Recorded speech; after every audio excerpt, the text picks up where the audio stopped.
அண்மை செய்தி ஒன்றை பார்த்து வருகிறோம். கோவை சூலூர் அருகே இருகூரில் எண்ணெய் குழாய்கள் பதிக்கும் பணியானது நடைபெற்று வருகிறது. விவசாய நிலங்களுக்குள் நூற்றுக்கணக்கான போலீசார் நுழைந்ததால் விவசாயிகள் பதற்றமடைந்திருக்கிறார்கள். பெட்ரோலிய நிறுவன அதிகாரிகள் விவசாய நிலங்களை பாழ்படுத்தி வருவதாகவும் அவர்கள் தரப்பில் குற்றச்சாட்டானது முன்வைக்கப்பட்டு வருகிறது. இது குறித்த கள தகவல்களுக்காக இணைகிறார் எம்முடைய செய்தியாளர் கோவிந்த். தற்பொழுது அங்கு என்ன நடைபெற்றுக் கொண்டிருக்கிறது? இது குறித்த விரிவான விவரங்களை வழங்கலாம். வணக்கம் கௌதமி. கோவை மாவட்டம் இருகூரிலிருந்து பெட்ரோலிய நிறுவனத்தின் சார்பில் ஈரோடு மாவட்டம் முத்தூர் வரை எண்ணெய் குழாய் வழியாக விவசாய நிலங்கள் வழியாக எண்ணெய் குழாய் பதிக்கும் பணி நடைபெற்று வருகிறது. இதற்கு விவசாயிகள் கடும் எதிர்ப்பு தெரிவித்து பல்வேறு போராட்டங்களை நடத்தினர். இருந்தும் இன்றைய தினம் சுமார் 300க்கும் மேற்பட்ட போலீசாருடன் வந்த எண்ணெய் நிறுவன அதிகாரிகள் விவசாயிகளின் நிலங்களுக்குள் அத்துமீறி நுழைந்து குழாய் பதிக்கும் பணிகளை மேற்கொண்டு வருகின்றனர். எண்ணெய் குழாய் பதிக்கும் பணியாளர்கள் குறிப்பிட்ட அளவை விட விவசாய பூமி முழுவதும் இயந்திரங்களை பயன்படுத்தி விவசாய நிலங்களை பாழ்படுத்தி வருகின்றனர்.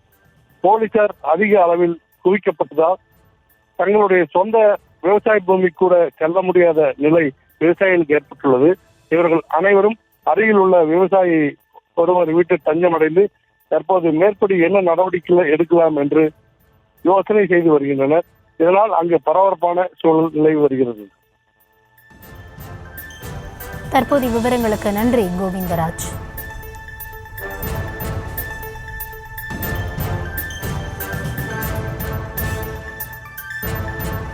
ஐடிபிஎல் நிறுவனம் எங்கள் மூதாதையர்கிட்ட 25 வருஷத்துக்கு முன்னாடி பொய்யான காரணங்களை சொல்லி இதை எடுத்து 60 அடிக்கு இந்த ஆயில் பெட்ரோலிய பைப்லைன் கொண்டு போகிற காட்டை நடு காட்டுக்குள்ளே எடுத்து வச்சுக்கிறாங்க.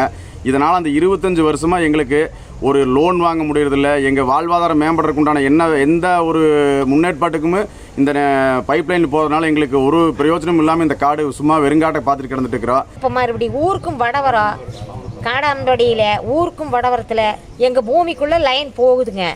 நாங்கள் என்ன பண்ண முடியுங்க? இப்போ இதையும் இப்படி ஆயில் லைன் போட்டு எங்களை ரொம்ப கொடுமைப்படுத்துகிறோங்க சார். நாங்கள் என்னங்க பண்ண முடியும்?